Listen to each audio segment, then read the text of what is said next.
அனைவருக்கும் வணக்கம். தெய்வீக பலன்கள் சேனல் சார்பாக தங்களை அன்புடன் வரவேற்கிறோம். இன்று நம் காணொலியில் காண விரும்புவது ஆவணி மாத நவமி சிறப்புகளை பற்றி இந்த காணொலியில் பார்க்கலாம். வாருங்கள் காணொலிக்கு செல்லலாம். மறக்காமல் ஒரு சப்ஸ்கிரைப் செய்யவும். அயோத்திய நகரத்தை ஆண்டு வந்த தசரத சக்கரவர்த்திக்கு கோசலை, சுமித்திரா, கைகேயி என 3 அன்பு மனைவிகள் இருந்தனர். தனது புஜபல பராக்கிரமத்தால் உலகெங்கிலும் வெற்றி கொடியை நாட்டிய தசரதருக்கு நாட்டை ஆள ஆண் வாரிசு குழந்தை இல்லாதது பெரும் மனக்கஷ்டமாக இருந்தது. இது பற்றி தனது குலகுருவான வசிஷ்ட முனிவரிடம் அவர் கூறி வருத்தப்பட்டார். வசிஷ்டரின் ஆலோசனைப்படி மகரிஷி ருத்யாசங்கருக்கு உதவியுடன் புத்திர காமேஷ்டி யாகம் செய்தார். அந்த யாகத்தின் விளைவாக யாக்னேஸ்வரர் தோன்றி பாயாசம் நிறைந்த ஒரு கிண்ணத்தை கொடுத்து அதை மனைவிகளிடம் கொடுக்க கூறி தந்தார். தசரதர் அந்த பாயாசத்தை தனது அன்பு மனைவிகளுக்கு கொடுத்தார். சில நாட்களுக்கு பிறகு கோசலை, சுமித்ரா, கைகேயி ஆகிய 3 கர்ப்பமுற்றனர். பங்குனி மாதம் நவமி அன்று கோசலை ராமபிரானை பெற்றார்கள். கைகேயிக்கு பரதனும், சுமித்ராவுக்கு லட்சுமணனும், சத்ருகனும் ஆகியோரும் பிறந்தனர். தசரதனுக்கு புத்தினாக அவதரித்த ராமன் வசிஷ்டரின் வித்தைகளை கற்றார். விஸ்வாமித்திரருடன் சென்று தடாகியை வதம் செய்தார்கள். மிதிலை அடைய வில்லை ஒடித்து ஜானகி மனம் புரிந்தார்கள். கூனியின் சூழ்ச்சியால் கைகேயி தசரதனிடம் பெற்ற வரத்தால் கானகம் சென்றார்கள். சீதையை கவர்ந்து சென்ற ராவணனை தேடி செல்லும் வழியில் வாலியை வதம் செய்தார்கள். பின்னர் சுக்கிரீவன், அனுமன் ஆகியோர் உதவியுடன் கடலுக்கு நடுவில் பாலம் அமைத்து இலங்கைக்கு சென்று போரில் 10 தலை ராவணனை அழித்து விபீஷ்ணனை இலங்கையின் அரசனாக நியமித்தார் ராமபிரான். சீதையை தீக்குளிக்கச் செய்து புஷ்ப விமானத்தில் அழைத்து கொண்டு அயோத்தி சென்று முடிசூடி நல்ல முறையில் அரசனானார் ராமன். ராமன் பிறந்த காலத்தில் 5 கிரகங்களும் மிகவும் உச்ச நிலையில் இருந்தது.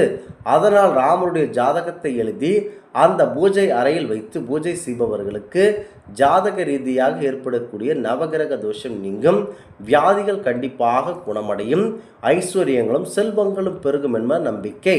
குலம் தளரும், செல்வம் தந்திடும், அருளோடு பெரும் நிலம் அளிக்கும், பெற்ற தாயினும் ஆயினச் செய்யும் நலன் தரும் சொல்லை நான் கண்டு கொண்டேன், அது நாராயணா எனும் நாமம் என்று திருமங்கையாழ்வார் நாராயண மந்திரத்தின் மகிமை பற்றி கூறியது அவ்வளவு சிறப்பு மிக்கதாகவே இருக்கிறது. இன்றளவும் நவமி என்று அதிகாலையில் குளித்து முடித்துவிட்டு தூய்மைப்படுத்த வேண்டும்.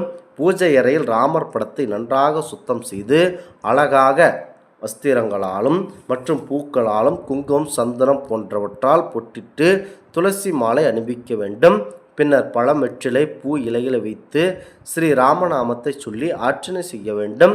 சாதம், பாயாசம், பானகம், வடை, நீர்மோர், தேங்காய், பஞ்சாமிர்தம், வாழைப்பழம், வெற்றிலைப்பாக்கு இவற்றை நெய்வேத்தியமாக படைக்கலாம்.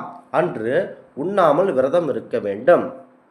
ராமனை பற்றிய நூல்கள் படிப்பும் பாராயணம் செய்வதுமாக இருந்தால் அன்று ஸ்ரீ ராமர் கோவிலில் நடைபெறும் பட்டாபிஷேகத்தை கண்டு களிக்கலாம். ஆற்றல் முடிந்த பின் நெய்வேத்தியங்களை, சர்க்கரை பொங்கலை குழந்தைகளுக்கு கொடுக்க வேண்டும். காலையில் உணவு ஏதும் சாப்பிடாமல் ஸ்ரீ ராம நவமி விரதம் இருந்து ஸ்ரீ ராமபிரானை வணங்கிவிட்டு, அதாவது வழிபட்டு விட்டவர்களுக்கு ஆஞ்சநேயருடைய அருட்பார்வை கிட்டும்.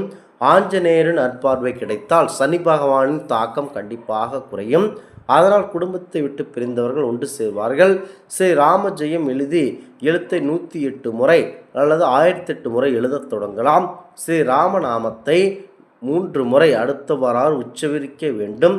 இந்த பேராற்றல் வாய்ந்த மந்திரத்தால் ஆணவம் அழியும், மனதில் அமைதியும் மகிழ்ச்சியும் கண்டிப்பாக ஒழியும். அதாவது நவமி என்று விசிறிகளை பிறருக்கு தானமாக வழங்க வேண்டும். ஸ்ரீ ராமனுக்கு எல்லோரும் சேவை செய்ய வேண்டும் என்பதற்காக அடையாளமாகத்தான் விசிறி வழங்கப்படுகிறது. மேலும் நவமி என்று பானகம், நீர்மோர், வடை, பருப்பு போன்றவற்றையும் கொடுப்பதுண்டு. ராமர் மகரிஷி விஸ்வாமித்திரரோடு சென்றபோது 14 ஆண்கள் வனவாசம் செய்த காலத்திலும் வெயில் அலைந்து கஷ்டப்பட்டார். பிறந்ததோ சித்திரை மாதம் கொடைக்காலத்தில். இதனால் ஸ்ரீ ராமரை பார்க்க வந்தவர்களுக்கு எல்லாம் அவரது தந்தை தசரதர் முதலில் நீர்மோரும் பானமும் கொடுத்து உபசரித்தார். கூடவே விசிறியும் கொடுத்தார். இதனில் நவமி என்று இவற்றை பிறருக்கு கொடுக்கும் வழக்கம் உருவானது. மேலும் பக்தர்கள் அன்று தங்கள் சக்திக்கு ஏற்றபடி பொன், வெள்ளி, செம்பு முதலியவற்றை வடிகட்டி ஸ்ரீராமர் சிலையை ஒருவருக்கு தானமாக கண்டிப்பாக வழங்கலாம். அஷ்டமியும் நவமியும் தங்களை சிறப்பிக்குமாறு கேண்டிக் கொண்டதால் அஷ்டமி திதியில் கண்ணனும் மற்றும் ராமன் நவமி திதியில் பிறந்ததால் இந்த இரு திதிகளும் மிகவும் சிறப்பு பெற்றது. கருணை கடவுளாக விளங்கும் விஷ்ணு பகவானின் அவதாரமான ஸ்ரீராமனை வழிபடுவதன் மூலம் அனைத்து விதமான கஷ்டங்கள் நீங்க பெறும். ஒரு உண்மையான ஒரு ஆண்மகன் எப்படி இருக்க வேண்டும் என்பதற்கு அடையாளமாக திகழ்ந்தவர்தான் ஸ்ரீராமபிரான். இந்த ஆன்மீக தகவல் உங்களுக்கு பிடித்து இருந்தால் தெய்வீக பலன்கள் சேனலை கண்டிப்பாக சப்ஸ்கிரைப் செய்து கொள்ளவும். மீண்டும் ஒரு நல்லதொரு காணொளியில் உங்களை சந்திக்கிறோம். நன்றி, வணக்கம்.